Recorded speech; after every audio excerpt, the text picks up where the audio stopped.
هندواڼې زیانونه: هندواڼه یو اوبه لرونکې میوه ده چې ښایسته رنګ لري او ډېر یو خاص او مزهدار خوند لري. دا میوه مختلفې ګټې لري او داسې میوه ده چې نه ډېره قیمته او نه هم ارزانه ده. نن تاسو ته یو حیرانوونکې موضوع لرو، هغه هم د هندواڼې زیانونه. هندواڼه کوم زیانونه لري او ولې دا زیانونه لري؟ د دې موضوع د ښه پوهېدل لپاره د روحي یوټیوب چینل سره اوسئ. هندواڼه شاوخوا 90% له اوبو څخه جوړه شوې ده او د سی ای او B12 ویټامینونو غوره سرچینه ده. هندواڼه د انټي اکسیډنټ او امینو اسید لرونکې ده. هندواڼه داسې میوه ده چې هیڅ غوړ نه لري او هره ټوټه یوازې 40 کالوري لري. همدارنګه هندواڼه د پوتاشیم او لیکوپین غوره سرچینه هم ده.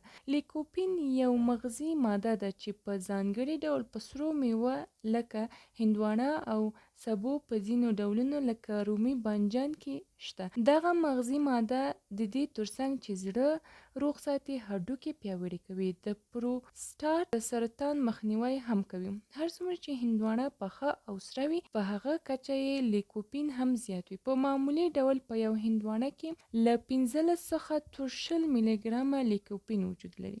د پورتنۍ ځانګړتیاوو له یادونې سره هم هندواڼه ډېر خوړل او ناسم توګه استفاده کول یو شمېر زیانونه لري. که هره ورځ ډېره هندواڼه وخوړل شي، د بدن د پوتاشیم او لیکوپین کچه ورسره ډېر لوړیږي چې دا بیا روغتیا ته زیان لري. که د ورځې له 30 ملي ګرام څخه زیات لیکوپین واخیستل شي، نو د اسهال، استفراق او هضم د ځنډ لامل کېږي.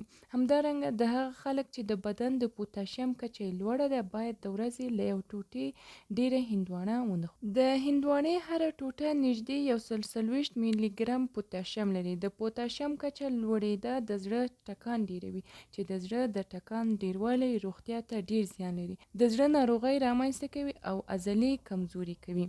هغه کسان چې د شکر ناروغي لري باید د هندواڼې په خوړلو کې ډېر احتیاط وکړي، ځکه چې د هندواڼې د قند کچه لوړه ده او کېدای شي د شکر ناروغانو ته زیان ورسوي. له وچې ډوډۍ سره هندواڼه مه خورئ، ځکه چې د خوړلو هضمولو لپاره معده حرارت ته اړتیا لري. له همدې کبله نه باید له ډوډۍ سره اوبه لرونکې او سړې میوې لکه هندواڼه، بادرنګ او داسې نور میوې وخوړل شي. دا ډول خواړه د معدې د حرارت کچه ښکته راولي او په هضمولو کې ستونزه رامنځته کوي.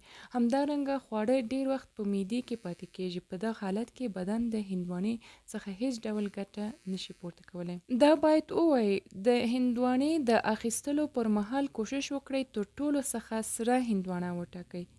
او بله مهمه موضوع ده چې د شپې لخوا د هندواڼې د خوړلو څخه کار واخلئ، ځکه ګټوره ده. مننه.